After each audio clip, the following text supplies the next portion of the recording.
وقال رسول الله صلى الله عليه وسلم من قرأ حرفا من كتاب الله فله به حسنة والحسنة بعشر أمثالها ولا أقول ألف لام ميم حرف بل ألف حرف ولام حرف وميم حرف أو كما قال عليه الصلاة والسلام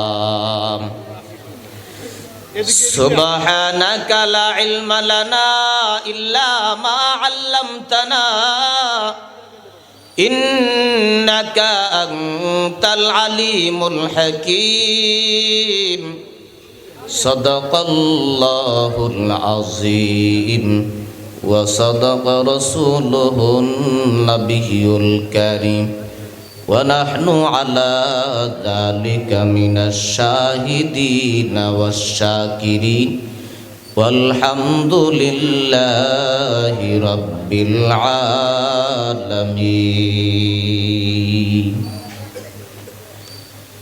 বাইতুল আমান জামে মসজিদ ও এলাকাবাসী যুব সমাজের উদ্যোগে আয়োজিত দ্বিতীয় বার্ষিক ওয়াজ মাহফিলের সম্মানিত সভাপতি, প্রধান অতিথি সহ মুআজ্জাজ উলামায়ে কেরাম, আমার সামনে স্টেজে উপবিষ্ট মুরব্বী বাবারা, সমবয়সী যুবক বন্ধুরা, স্নেহের ছোট ভাইরা, পর্দার আড়ালের মা বোনেরা,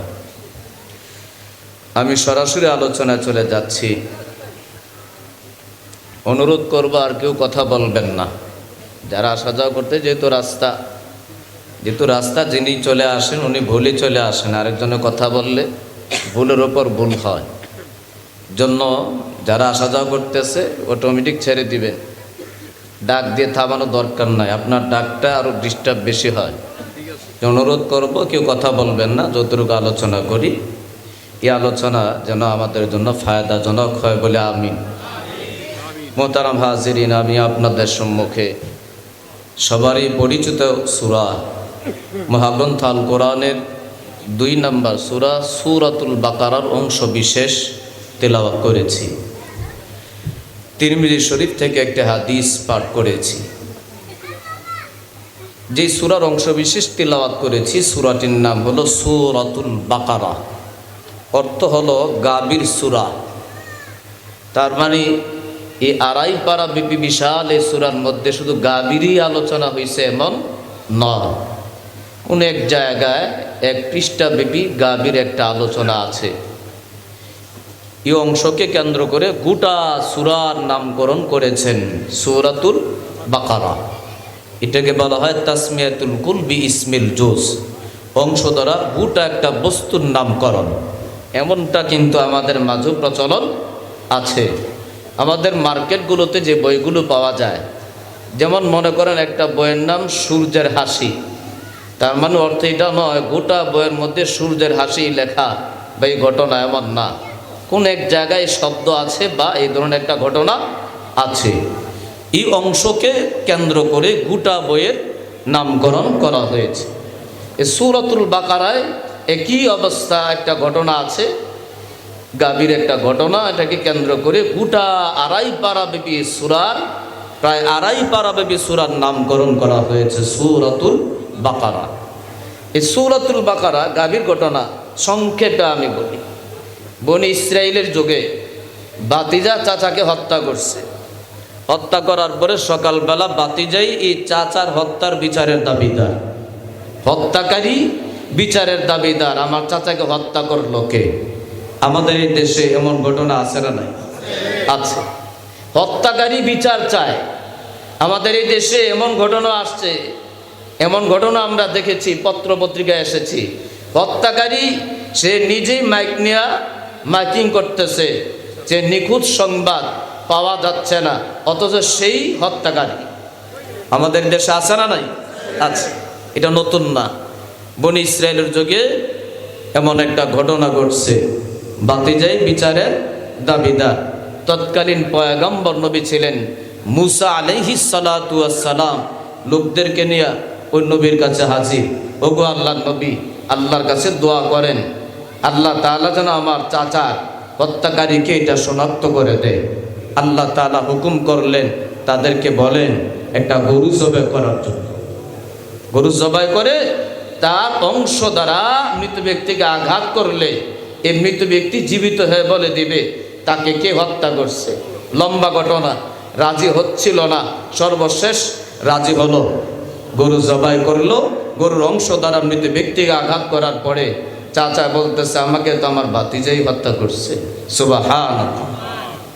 ঘটনা দ্বারা আল্লাহ বুঝাই দিলেন, আল্লাহ হাসর ময়দানে যে জীবিত করবেন, কবরও যে আল্লাহ জীবিত করবেন, এতে আল্লাহ সক্ষম। আল্লাহ তাআলার বিন্দু মাত্র কোনো দুর্বলতা নাই। আল্লাহ সক্ষম, আল্লাহ জীবিত করবেন। এই অংশ দ্বারা এই সূরা প্রায় 2.5 পারা ব্যাপী সূরার নাম রাখা হয়েছে সূরাতুল বাকারা। মুহতারাম হাজিরিন, এই সূরার আরো 2টা নাম হাদিসে এসেছে। নবীজি বলেন সিনামুল কুরআন, যারওয়াতুল কুরআন। শব্দ 2টা, অর্থ এক। কোরআনের গুরুত্বপূর্ণ অংশ, উত্তম অংশ। এই সূরাতুল বাকারাকে নবীজি বলেন কোরআনের উত্তম অংশ, উৎকৃষ্ট অংশ। কেন বলেছেন, কেন বললেন নবীজি এই সূরাতুল বাকারাকে উৎকৃষ্ট অংশ কেন বললেন? কারণটা হলো এই সূরাতুল বাকারার মধ্যে আয়াতুল কুরসি নামক একটি আয়াত আছে, যেই আয়াতটি শুধু সূরাতুল বাকারা না, মহাগ্রন্থ আল কোরআনে আম্মা আয়েশা রাদিয়াল্লাহু তাআলা আনহার বর্ণনা মতে 6666টা আয়াত আছে। 6665টা আয়াত থেকে সবচেয়ে উত্তম আয়াত হলো ওই আয়াতুল কুরসি। এই আয়াতুল কুরসি এই সূরাতুল বাকারার অংশ বিশেষ হওয়ার কারণে নবীজি এই সূরাটাকে বললেন উৎকৃষ্টতম সূরা। সুবহানাল্লাহ। আয়াতুল কুরসির এত দামি, এত দাম। নবীজি বলেন যেই ব্যক্তি দৈনিক আয়াতুল কুরসি পাঠ করবে, আল্লাহ রাব্বুল আলামিন আয়াতুল কুরসির বদৌলতে সব ধরনের অনিষ্ট থেকে আল্লাহ তাকে হেফাজত করবেন। সুবহানাল্লাহ। নবীজি আরো বলেন যে আল্লাহর বান্দা বান্দি দৈনিক রাত্রিবেলা ঘুমানোর পূর্বে আয়াতুল কুরসি একবার পাঠ করবে, শয়তানের সমস্ত অনিষ্ট থেকে আল্লাহ তাকে হেফাজত করবেন। সুবহানাল্লাহ। নবীজি আরো ইরশাদ করেন মান ক্বারাআ আয়াতুল কুরসি দুবুরা কুল্লি সালাতিন মাকতুবা লাম ইয়ামনাহু মিন দুখুলিল জান্নাতি ইল্লাল মাউত। যে ব্যক্তি 5 ওয়াক্ত ফরজ নামাজের পরে আয়াতুল কুরসি একবার পাঠ করবে, তার মাঝে আর জান্নাতের মাঝে ব্যবধান হবে শুধুমাত্র মৃত্যু। সুবহানাল্লাহ। মানে নবীজি বুঝাইলেন যে আল্লাহ তাআলার বান্দা বান্দি 5 ওয়াক্ত ফরজ নামাজের পরে আয়াতুল কুরসির আমলটা করবে, অভ্যাস বানায় নেবে। দৈনিক 5 ওয়াক্ত ফরজ নামাজের পরে আয়াতুল কুরসি একবার পাঠ করবে, নিয়মতান্ত্রিক আমল করবে। নবীজি বুঝাইলেন তার মৃত্যু হবে সাথে সাথে সে জান্নাতে যাবে। সুবহানাল্লাহ। আয়াতুল কুরসির এত ফজিলত, এত মর্যাদা আয়াতুল কুরসি। 5 ওয়াক্ত ফরজ নামাজের পরে একবার যদি কেউ পাঠ করে, কঠিন কোনো আমল, কঠিন আমল না, একেবারেই সহজ। জন্য আমলটা করবো তো ইনশাআল্লাহ। কে কে করবো একটু হাত উঠাই। আল্লাহ আমাদেরকে কবুল করো। আমরা আমাদের ঘরে আমাদের বিবি, আমাদের ছেলে মেয়ে, মা বাবা, তাদেরকেও মেসেজ দিব, তারাও যেন 5 ওয়াক্ত ফরজ নামাজের পরে এই আয়াতুল কুরসির আমলটা করে। মুহতারাম হাজিরিন, এই আয়াতুল কুরসির আমলটা করতে হলে নামাজ তো পড়তে হবে নাকি? আগে তো নামাজ পড়া লাগবে। আগে নামাজ, নামাজ ছাড়া শুধু আয়াতুল কুরসির আমল করলেই জান্নাতে যাওয়া যাবে? নবীজি বলছেন ফরজ নামাজের পরে আগে নামাজ পড়তে হবে। নামাজ পড়তে হলে এই শীতকালে আগে ওযু করতে হবে। খুঁজলে অনেক ভাই বোন পাওয়া যাবে যারা এই ঠান্ডার পানি লাগানোর ভয়ে, ওযু করার ভয়ে নামাজ পড়ে না, ঠিক কিনা? এমন আছে না নাই? আচ্ছা, এই ঠান্ডা পানি দ্বারা ওযু কারা করে? যারা আল্লাহকে ভয় করে। আল্লাহকে যারা ভয় করে, এই ঠান্ডা পানি দ্বারা ওযু করা এটাও ফজিলতপূর্ণ, তারও ফজিলত আছে। নবীজি ইরশাদ করেন, আলা আদুল্লুকুম আলা মা ইয়ামহুল্লাহু বিহিন্নাল খাতায়া ওয়া ইয়ারফাউ বিহিদ দারাজাত। হে আমার সাহাবা, আমি কি তোমাদেরকে এমন আমলের কথা বলবো কি, এমন আমলের কথা বলবো না যে আমল দ্বারা আল্লাহ রাব্বুল আলামিন গুনাহ মাফ করেন, গুনাহ মোচন করেন, মর্যাদা বৃদ্ধি করেন। ক্বালু বালা ইয়া রাসূলুল্লাহ। সাহাবায়ে কেরাম বলেন, ও নবীজি কেন আপনি বলবেন না? অবশ্যই বলবেন, আপনি বলেন কি সেই আমল যে আমল দ্বারা আল্লাহ রাব্বুল আলামিন গুনাহ মাফ করে, মর্যাদা বৃদ্ধি করেন। ক্বালা ইসবাগুল বুযুই আলাল মাকারি ওয়া কাসরাতুল খুতা ইলাল মাসাজিদ ওয়া ইনতিজারুস সালাতি বাদাস সালাত। নবীজি বলেন, হে আমার সাহাবা, শোনো কি সেই আমল যে আমল দ্বারা আল্লাহ রাব্বুল আলামিন গুনাহ মাফ করবেন, মর্যাদা বৃদ্ধি করবেন। সে আমল হলো, একটি আমল হলো কষ্ট সত্য ওযুকে পূর্ণ করা। এই ঠান্ডার মধ্যে পানি লাগানো কত কষ্টকর, এই কষ্ট সত্য ওযুকে যে পূর্ণ করবে, এই ওযু দ্বারা আল্লাহ রাব্বুল আলামিন তার গুনাহ মাফ করবেন, মর্যাদা বৃদ্ধি করবেন। সুবহানাল্লাহ। কষ্ট হবে, এরপরও কেউ যদি ওযুকে পূর্ণ করে আল্লাহর ভয়ে, এই ওযু দ্বারা আল্লাহ গুনাহ মাফ করবেন, মর্যাদা বৃদ্ধি করবেন। ফজিলত আছে না নাই? আছে। নবীজি বলেন, ইসবাগুল বুযা আলাল মাকারিব ওয়া কাসরাতুল খুতা ইলাল মাসাজিদ। 2 নাম্বার, হে আমার সাহাবা, আমার উম্মত, 2 নাম্বার, মসজিদে যখন তুমি গমন করবা, তোমার বাড়ি মসজিদ থেকে অনেক দূরে, চিন্তা করতেছো এত দূরে কষ্ট, এত দূর থেকে কষ্ট করে আমি মসজিদে যাব, এত কষ্ট করতে পারবো না, ঘরেই পড়ে নেই। নবীজি বলেন, না না, ঘরে পড়বা না, তুমি মসজিদে যতটা কদম দিয়ে তুমি মসজিদে যাইবা, প্রতিটা কদম দ্বারা আল্লাহ তোমার গুনাহ মাফ করবে, মর্যাদা বৃদ্ধি করবে। সুবহানাল্লাহ। প্রতিটা কদম দ্বারা আল্লাহ রাব্বুল আলামিন গুনাহ মাফ করবেন, মর্যাদা বৃদ্ধি করবেন। বান্দাবান্দি যদি ওযু করে, এই ওযু দ্বারা আল্লাহ তাআলা গুনাহ মাফ করে, মর্যাদা বৃদ্ধি করে। এমনকি যখন মসজিদে যাবে হেঁটে হেঁটে, এই প্রতিটা কদমের বিনিময়ে আল্লাহ গুনাহ মাফ করে, আল্লাহ মর্যাদা বৃদ্ধি করে। শুধু তাই না, এক নামাজ পড়ার পরে বান্দা যখন নিজের কাজে ব্যস্ত হয়ে যায়, আরেক নামাজের অপেক্ষা যদি বান্দা থাকে, আরেক নামাজের অপেক্ষা, বান্দাবান্দি নিজের কর্মে ব্যস্ত হয়ে গেছে, কিন্তু কান খারাপ, মনের চিন্তা চেতনা ঠিক আছে। যখন নামাজের সময় হয়ে যাবে, যখন মসজিদের মিনার থেকে মুয়াজ্জিন সাহেব আল্লাহ তাআলার বরত্বের ডাক দিবি, আমি সাথে সাথে আমার কর্ম রেখে দিয়ে আমি মসজিদে হাজিরা দেব। নবীজি বলেন, ওয়া ইনতিজারুস সালাতি বাদাস সালাত। এক নামাজের পরে যদি আরেক নামাজের জন্য অপেক্ষা থাকে, এই অপেক্ষা দ্বারাও আল্লাহ রাব্বুল আলামিন তার গুনাহ মাফ করবে, মর্যাদা বৃদ্ধি করবে। সুবহানাল্লাহ। আল্লাহ কত মুহসিন, অনুগ্রহশীল আল্লাহ।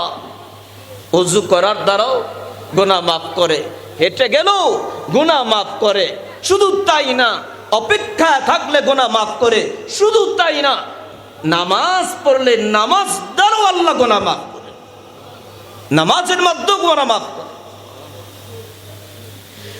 নবীজি সাহাবায়ে কেরামকে বলেন, ও আমার সাহাবা, আওয়াইতুম লাউ আন্না নাহারান বিবাবি আহাদিকুম ইয়াগতাসিলু ফীহি কুল্লা ইয়াউমিন 5 মাররাত হাল ইয়াবকা মিন দারানিহি শাই।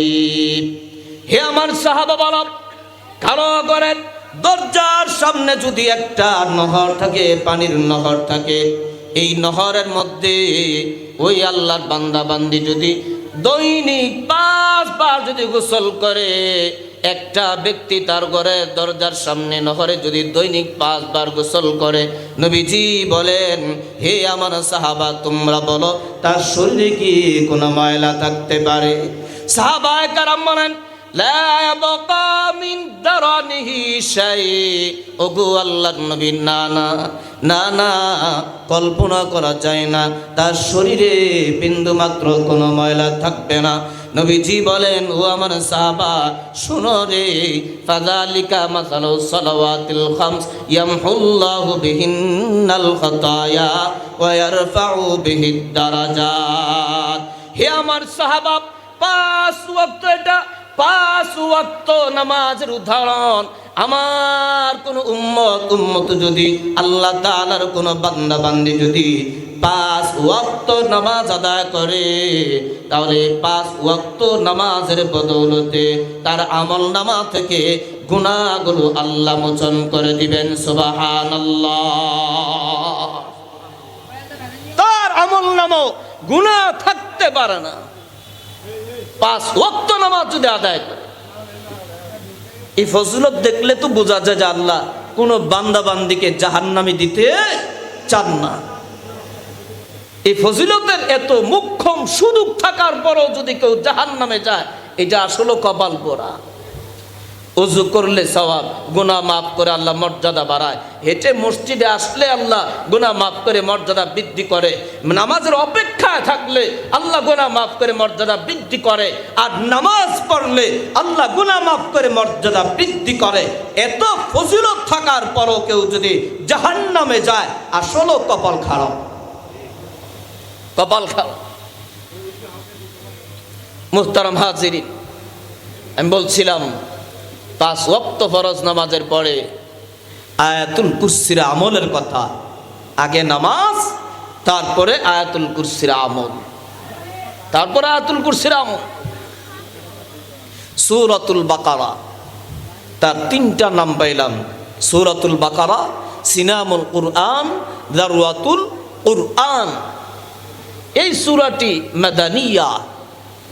এই সূরাটি হিজরত করার পরে মদিনায় সর্বপ্রথম এই সূরাতুল বাকারা আল্লাহ নাজিল করেছেন। শুধু একটি সূরা বাদ দিয়ে, একটি আয়াত বাদ দিয়ে, একটি আয়াত সূরাতুল বাকারা হিজরতের পরপরই নাজিল হয়েছে। একটি আয়াত নাজিল হয়েছে 10ম হিজরিতে। 10ম হিজরিতে নবীজির বিদায়ী হজে একটি আয়াত নাজিল হয়েছে। ওই আয়াতটা বাদ দিয়া পুরা সূরাটাই নাজিল হয়েছে আগে। ওয়াত্তাকু ইয়াওমান তুরজাউনা ফীহি ইলাল্লাহ। এই আয়াতটা সর্বশেষ নাজিল হয়েছে সূরাতুল বাকারার মধ্যে। শুধু তাই না, গোটা কোরআন নাজিলেরও সর্বশেষ আয়াত এই আয়াতটা। 6666টা আয়াতের মধ্যে সর্বশেষ আয়াত হলো এই আয়াতটি। এই আয়াতের মাধ্যমে আল্লাহ কোরআন নাজিলের সমাপ্ত করেছেন। এই আয়াতের মাধ্যমে চমৎকার একটা উপদেশ দিয়েছেন। এই আয়াতের মাধ্যমে চমৎকার উপদেশ। ওয়াত্তাকু ইয়াওমান তুরজাউনা ফীহি ইলাল্লাহ। আল্লাহ তাআলা বলেন, যেই আয়াতের মাধ্যমে সূরাতুল বাকারা শেষ করলেন। শুধু তাই না, মহাগ্রন্থ আল কোরআনের নাজিলের সমাপ্ত করলেন। যে আয়াতের মাধ্যমে চমৎকার একটা উপদেশ দিয়ে আল্লাহ শেষ করেছেন মহাগ্রন্থ আল কোরআন। আল্লাহ রব্বুল আলামিন বলেন, হে আমার বান্দা, হে আমার বান্দি, ওই দিনকে স্মরণ করো, যেই দিন, ওই দিনকে ভয় করো, যেই দিন আমি আল্লাহ তাআলার দিকে তোমাদেরকে ফেরানো হবে। আল্লাহ তাআলা বুঝাইলেন, হে আমার বান্দা, ওই দিনকে ভয় করো, যেই দিন আমি আল্লাহ তাআলার সামনে তোমাদেরকে দাঁড়াতে হবে, যেই দিন আমি আল্লাহ তাআলা তোমাদের হিসাব নিকাশ নিব, যেই দিন তোমাদের জীবনের হিসাব আমি আল্লাহ তাআলা নিব, ওই দিনকে ভয় করো।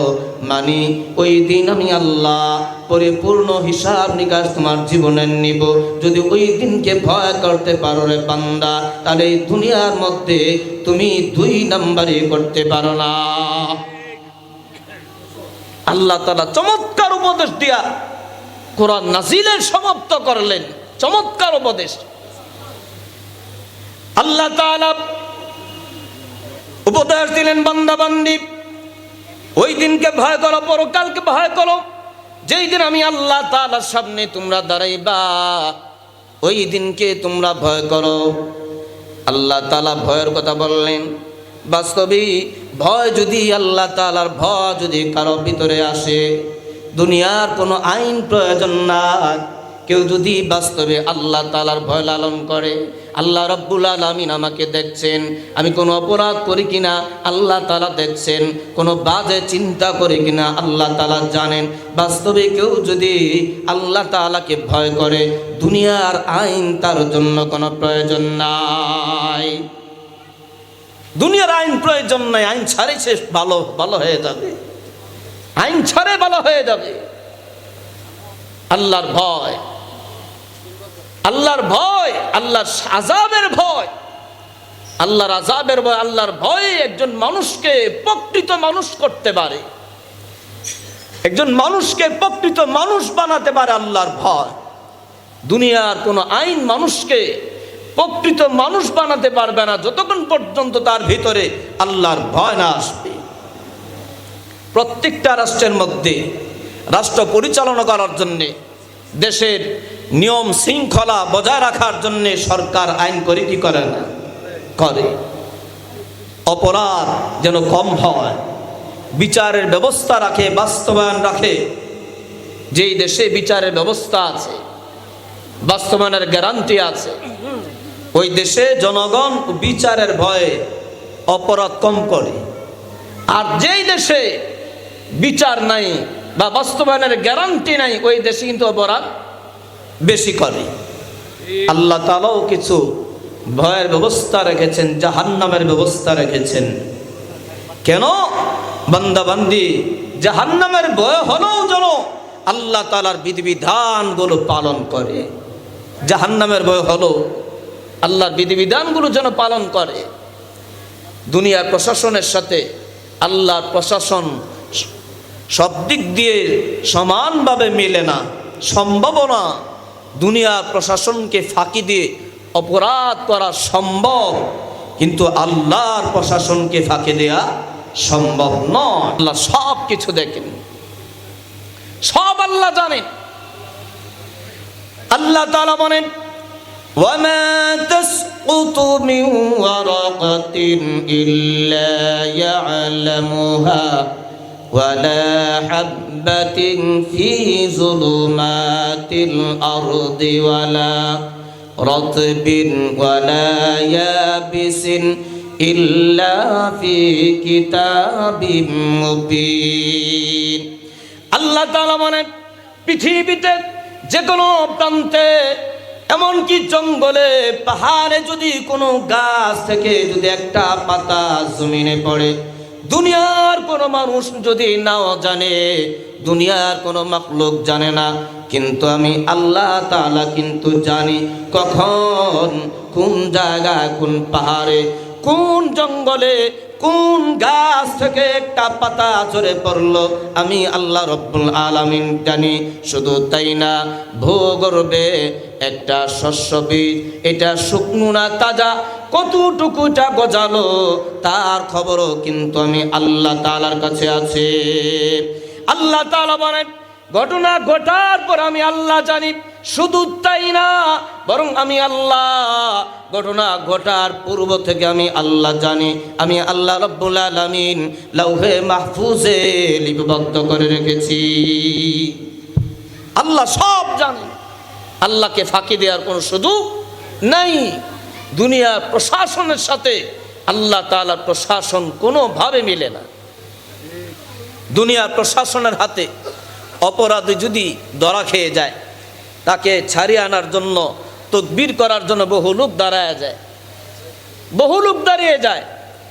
কিন্তু আল্লাহ তাআলার প্রশাসনের হাতে যদি কেউ ধরা খায়, তাকে তদবির করে ছাড়িয়ে আনবে এমন কেউ নাই। ওয়ালা ইউসিকু ওয়াসাকাহু আহাদ। আল্লাহ তাআলা বলেন, আমি আল্লাহ তাআলার নাই পাকড়াওকারী আর কেউ নাই। আমি আল্লাহ তাআলার ধরা, শক্ত ধরা আমি আল্লাহ রাব্বুল আলামিন এত মজবুত করে ধরি, আমার মতো আর কেউ মজবুত করে ধরতে পারে না। আল্লাহর মতো আর কেউ নাই। কেউ থাকলেন আল্লাহর থেকে ছাড়িয়ে আনতো, আল্লাহর থেকে ছাড়িয়ে আনতো। লা ইউআযযিবু আযাবাহু আহাদ। আল্লাহ তাআলা বলেন, আমি আল্লাহ তাআলার নাই কেউ শাস্তিও দিতে পারে না। দুনিয়ার শাস্তি, প্রশাসনের শাস্তি আর আল্লাহ তাআলার শাস্তি এক নয়। দুনিয়ার মধ্যে শাস্তি দেয় পুলিশ বা জল্লাদ। এই পুলিশ বা জল্লাদ অপরাধীর যখন চিৎকার শোনে, চিৎকার শোনার কারণে তার শাস্তির মাত্রা কমে যেতে পারে, শাস্তির মাত্রা কমতে পারে। শুধু তাই না, জনঅপরাধীর দৃশ্য যখন দেখে, শাস্তি দেওয়ার পর অপরাধীর দৃশ্য দেখার পরে ওই পুলিশ জল্লাদের মনে তার প্রতি মায়া আসতে পারে, যার কারণে শাস্তির মাত্রা কমতে পারে। আল্লাহ তাআলার প্রশাসন হাতে যদি কেউ ধরা খায়, তার শাস্তি কমে না, বরং মাত্রা শুধু বাড়তে থাকে। কারণ আল্লাহ রাব্বুল আলামিন শাস্তি দেওয়ার জন্য এমন কিছু ফেরেশতা নিযুক্ত করেছেন, যে ফেরেশতারা বধির, কানে শোনে না, যে ফেরেশতারা অন্ধ, চোখে দেখে না। তারা যখন অপরাধীকে যখন আঘাত করতে থাকে, ওই অপরাধীর আওয়াজ ওই ফেরেশতারা কানে যায় না, ওই অপরাধীর দৃশ্য ফেরেশতারা দেখে না, যার কারণে আযাবের মাত্রা শুধু বাড়তে থাকে।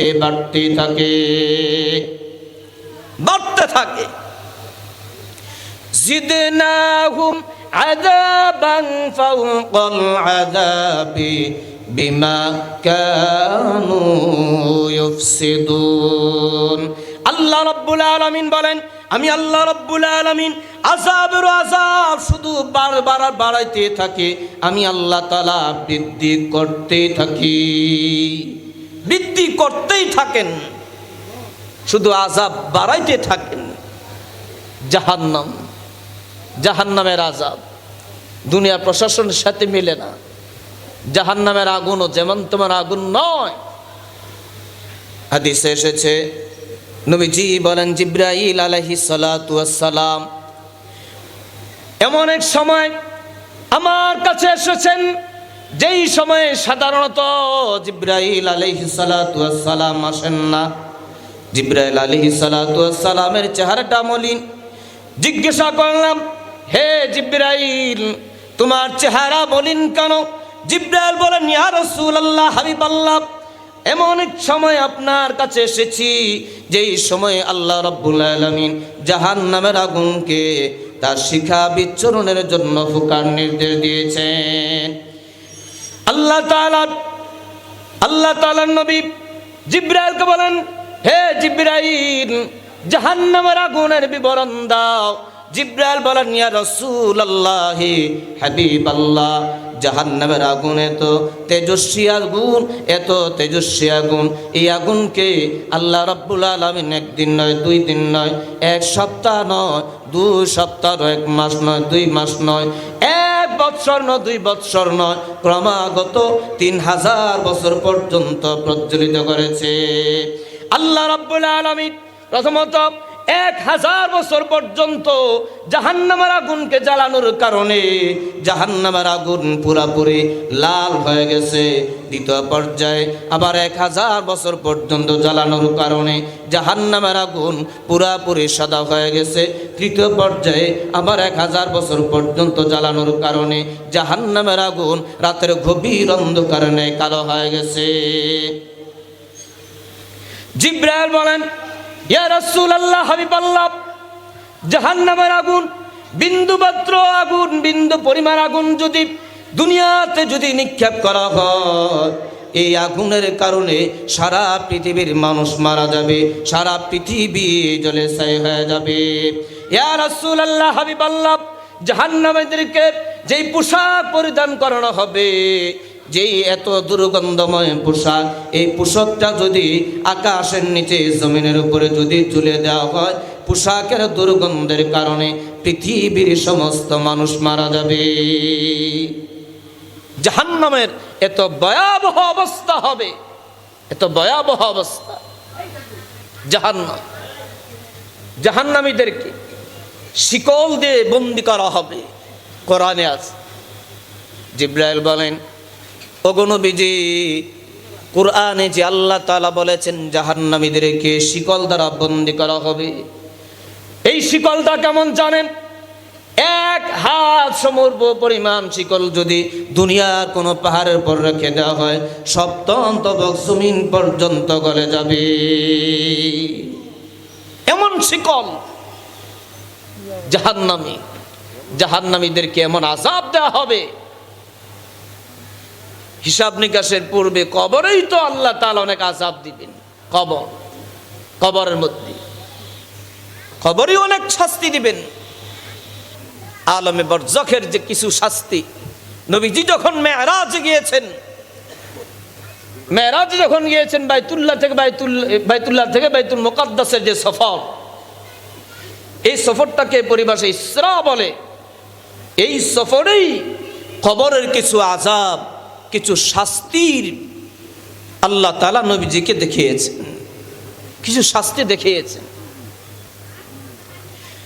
নবীজি বলেন, আমি যখন বাইতুল্লাহ থেকে বাইতুল মুকাদ্দাস বুরাকের উপর সওয়ার হয়ে জিবরাইল আলাইহিস সালাতু ওয়াস সালাম আমার পিছনে বসা, যখন আমি যাচ্ছি এক জায়গায় যাওয়ার পর গিয়ে দেখি অনেকগুলো লোক, তাদের হাতের নখগুলো তামার নখ, ধারালো নখ, এই নখের মাধ্যমে চেহারা এবং বুকের গোশতগুলো ছিলতেছে, চেহারা আর বুকের গোশতগুলো ছিলতেছে। আমি নবীজি জিবরাইলকে বললাম, ও জিবরাইল, তাদের এমন শাস্তি কেন বলো? জিবরাইল বলেন, ইয়া রাসূলুল্লাহ, হাবিবাল্লাহ, ওগো নবীজি, তারা হলো আপনার উম্মতের ওই সকল নারী পুরুষ যারা দুনিয়ার মধ্যে গীবত করত, দুনিয়ার মধ্যে আরেকজনের সমালোচনা, দুনিয়ার মধ্যে অনেকগুলো হাবুডুবু খাচ্ছে, অনেকগুলো লোক হাবুডুবু খাচ্ছে, এই রক্তপুষগুলো খায় আর পাথরকে লোকমা বানিয়ে খাচ্ছে। আমি জিবরাইলকে জিজ্ঞাসা করলাম, হ্যাঁ জিবরাইল, তারা কারা, তাদের কি পরিচয়, এমন শাস্তি কেন? জিবরাইল বলেন, ওগো নবীজি, তারা হলো আপনার উম্মতের সুদখোর, যারা দুনিয়ার মধ্যে ওই সকল মানুষ যারা নিজের শরীরে রক্তকে পানি করে হালাল উপার্জন করত, তাদের থেকে তাদের অর্থগুলো সুদের নামে ভোগ করত, সুদের নামে ভোগ করত, সুদের নামে তারা খাইত। কেমন যেন তারা মানুষের রক্ত খেত, দুনিয়ার মধ্যে রক্ত ভোগ করত। এই কারণে কবর জগতে তাদের শাস্তি হলো, তারা রক্তপুষ ভরপুর, এই রক্তপুষ খাবে, এগুলোর মধ্যে হাবুডুবু খাবে, পাথরকে লোকমা বানিয়ে খাবে। নবীজি বলেন, সামনে রওনা হলাম। কিছুক্ষণ যাওয়ার পর যে এক জায়গা দেখি কিছু লোক শোয়া, আর তাদের মাথার পাশে আরেকজন লোক দাঁড়িয়ে বিশাল বড় পাথর তার মাথায় নিক্ষেপ করছে। এই পাথরের আঘাতে তার মাথা থেতলে গেছে, আর পাথরটা ছিটকে গিয়ে দূরে পড়ছে। পাথরটা আনতে যায়, এর মধ্যে আবার তার মাথা সুস্থ হয়। এভাবে আযাব চলছে, শাস্তি চলছে। হে জিবরাইল, তারা কারা? তাদের কি পরিচয়? জিবরাইল বলেন, ইয়া রাসূলুল্লাহ, হে হাবিবাল্লাহ, তারা হলো আপনার উম্মতের ওই সকল লোক যারা দুনিয়ার মধ্যে নামাজের মধ্যে অলসতা করত।